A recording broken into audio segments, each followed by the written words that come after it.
Hello friends, welcome to this session. इस session में हम कैब का important component that is bank financial management, इसके मॉड्यूल ए, उसका जो चैप्टर 1 है which is exchange rates in forex business, इसका पार्ट 11 यानी कि we will be discussing the case studies here. Okay, तो ज्यादातर क्वेश्चंस एग्जाम में इस पर्टिकुलर चैप्टर में से केस स्टडीज बेस्ड ही आते हैं। एंड ये केस स्टडीज सारे कुछ बेसिक चीजों को समझने से you can very easily solve this case studies, right? So let us have a look कि क्या है वो बेसिक चीज है। तो पहले हम फॉरेक्स अर्थमेटिक रिलेटेड चीजें काफी सारे देख चुके हैं। परचेज सेल ट्रांजैक्शन क्या होता है, इनवर्ड एंड आउटवर्ड रेमिटेंसेस क्या होते हैं, इनके क्या मायने हैं, वो सब हम देख चुके हैं। बाइंग रेट, सेलिंग रेट क्या होता है, ठीक है, सारे बेसिक्स हम देख चुके हैं in the previous session. So here we will be solving some problem. तो यहाँ पर सबसे पहले हम देख रहे हैं the following is the interbank rates quoted in the forex market, ठीक है। और इंटरबैंक रेट्स का आई होप आपको पता होगा। यहाँ इस तरीके से रेट कोट किया जाता है, स्पॉट रेट कोट किया जाता है यूएसडी आईएनआर का एक्सचेंज, यानी कि 1 डॉलर के सामने आपका कितना रुपीज है, 75.0050, ये बाइंग रेट है। यानी कि all of these transactions are taken with the perspective of the bank, है ना। तो बैंक अगर बाई कर रहा है, बैंक के पास अगर कोई इनवर्ड रेमिटेंस आ रहा है, तो ऐसे में बैंक के पास ये पैसे आएंगे and bank has to give to the customer in rupees, है ना। जो भी करेंसी है मोस्ट प्रोबेबली डॉलर्स में आता है, तो बैंक कस्टमर को रुपीस में देगा, तो ये इनवर्ट रेमिटेंस है। तो ऐसे में ये डॉलर्स को बाई कर रहा है एंड रुपीस में दे रहा है। तो ये जो रेट कोट करेगा, ये सामने वाला रेट कोट करेगा।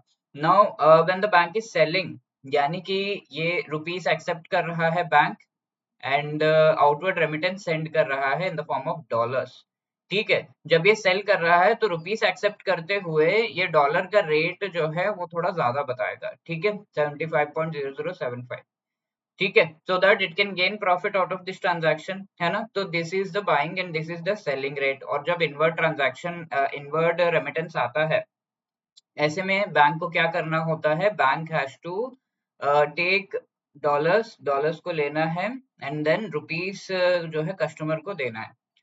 इसमें बैंक हमेशा ही अपना मार्जिन जो है वो मार्जिन को इसमें कंसिडर करता है। तो जैसे कस्टमर को दिया जा रहा है पैसा, तो उसमें से बैंक अपना मार्जिन माइनस करेगा, isn't it? Bank has to subtract that margin, क्योंकि बैंक को कुछ प्रॉफिट होना चाहिए। तो इतना जो भी ये जो रेट कोट किया गया है, इसमें से 10 पैसा जो है सब्ट्रैक्ट किया जा रहा है। तो 75.0050 में से 10 पैसा कितना होगा, 0.1000, ठीक है। तो ये हमें सब्ट्रैक्ट करना है। When you subtract you will get to the answer of 74.9050, ठीक है, बिकॉज ये मनी बैंक 75.0050 पे बाई कर रहा है। बाई करने के बाद इतना मनी जो है इसने दे दिया, but bank has to get some profit ना इसमें से। तो और ये जो कस्टमर है, उसको जो पैसे ये देता है यहाँ पर, तो वो पैसे होते हैं अपना प्रॉफिट सब्ट्रैक्ट करके। तो ये प्रॉफिट कितना है, प्रॉफिट मार्जिन इज 10 पैसा, तो 10 पैसा सब्ट्रैक्ट कर दिया गया। ये इनवर्ड रेमिटेंस है। अब आउटवर्ड रेमिटेंस, तो ये चीज अगर आपको समझ में आ गई कि इनवर्ड रेमिटेंस में क्या होता है, कौन सा रेट कोट किया जाता है, आउटवर्ड रेमिटेंस में कौन सा रेट कोट किया जाता है, तो पूरे सारे फॉरेक्स रिलेटेड प्रॉब्लम्स आपके लिए, न्यूमेरिकल्स आपके लिए काफी इजी हो जाएंगे।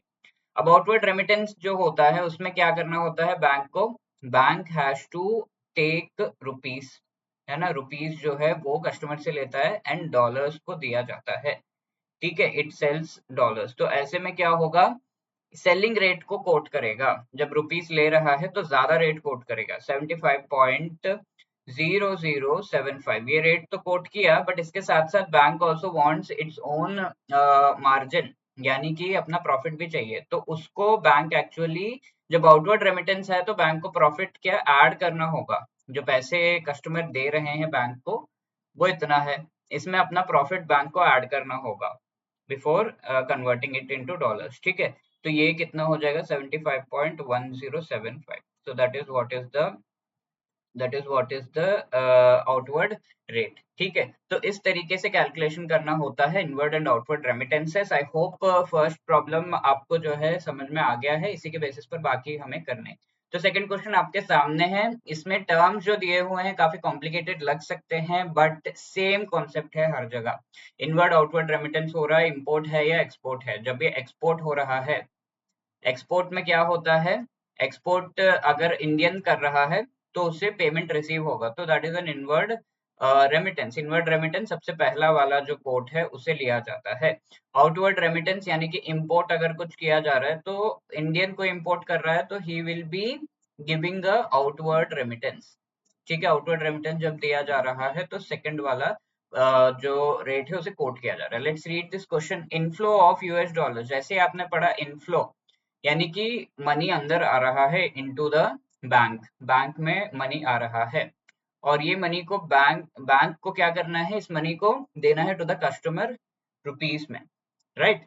तो बैंक अपना मार्जिन वार्जिन काट के देगा, और जो भी रेट कोट करेगा बाइंग रेट, दैट विल जो रेट बैंक देगा that will be the first rate, initial rate. ठीक है, बाइंग रेट उसे कहा जाता है।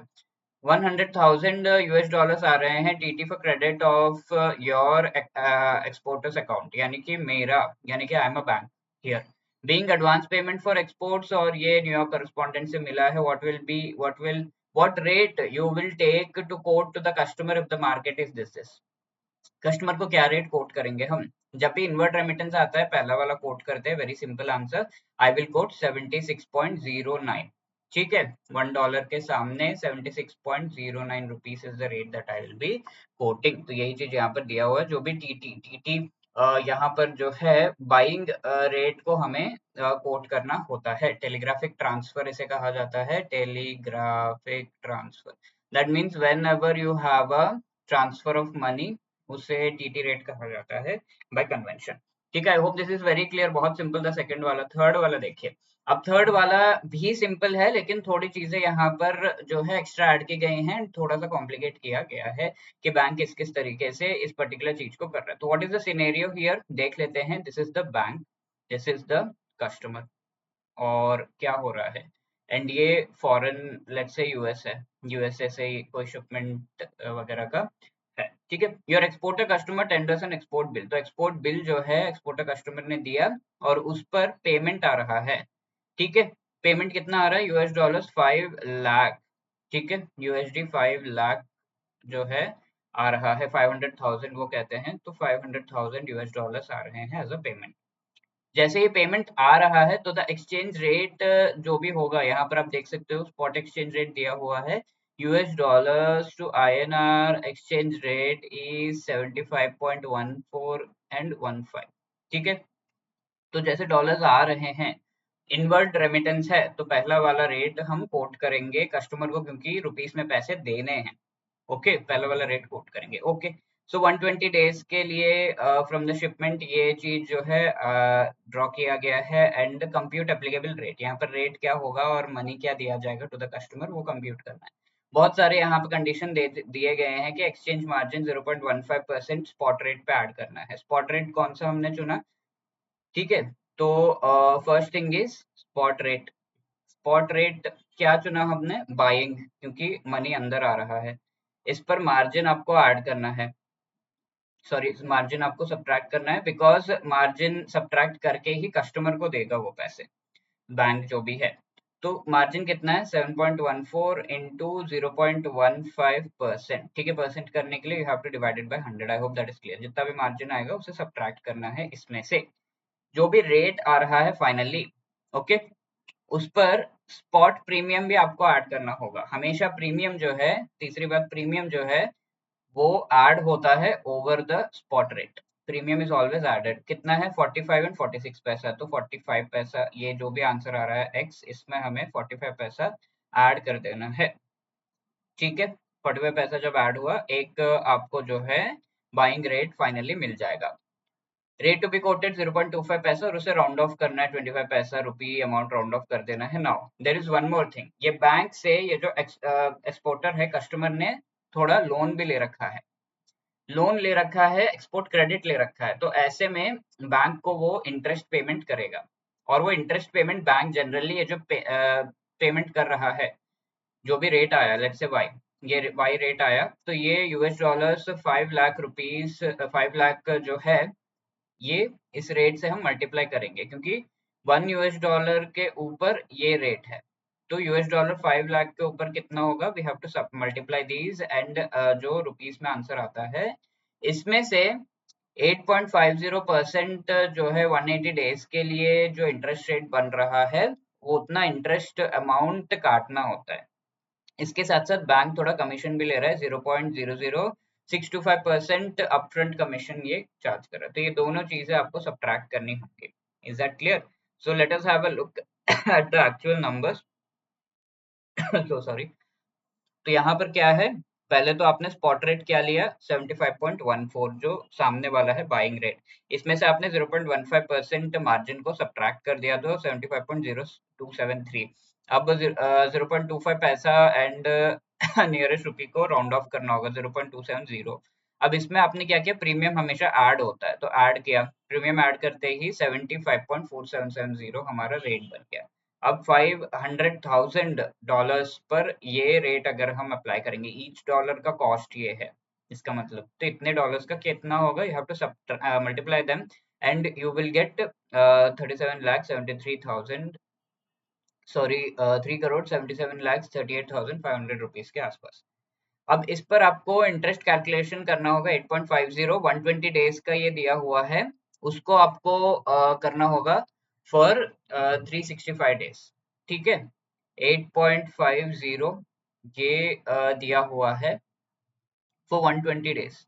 ठीक है, तो ईच डे के लिए कितना होगा, बाय 120 इंटू 365 ये करना होगा, तब you will get the rate.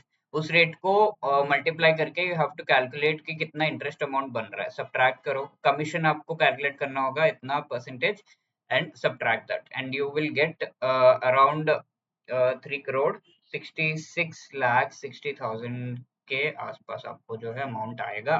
That is amount to be return to the customer on the payment. ठीक है, अब आगे बढ़ रहे हैं। तो यहाँ पर एक तो हमने देखा कि किस तरीके से ये जो रेट है उसे कोट किया जाता है बाइंग एंड सेलिंग वाला in inward and outward remittance के बेसिस पर। अब we have also read about cross rates. ठीक है, क्रिस रेट्स में होता क्या है, ये प्रॉब्लम है हम देखेंगे। तो सबसे पहले रिटायरमेंट ऑफ इम्पोर्ट बिल। तो इम्पोर्ट बिल, तो आपका कस्टमर क्या है, इंडिया में आप हो, बैंक हो और आपका कस्टमर इम्पोर्ट कर रहा है। ठीक है, जब वो इम्पोर्ट कर रहा है तो ऐसे में he will be paying in foreign currency. Payment जब फॉरेन करेंसी आप जब इस तरीके से सेल कर रहे हो फॉरेन करेंसीज को, देन आप क्या कोट करोगे, ज्यादा वाला अमाउंट। ठीक है, क्योंकि आप कस्टमर आपको रुपीस में पैसे दे रहा है तो ज्यादा वाला आप कोट करोगे। ठीक है, 75.4470 4870 में से कौन सा कोट करोगे आप, 4870 को कोट करोगे।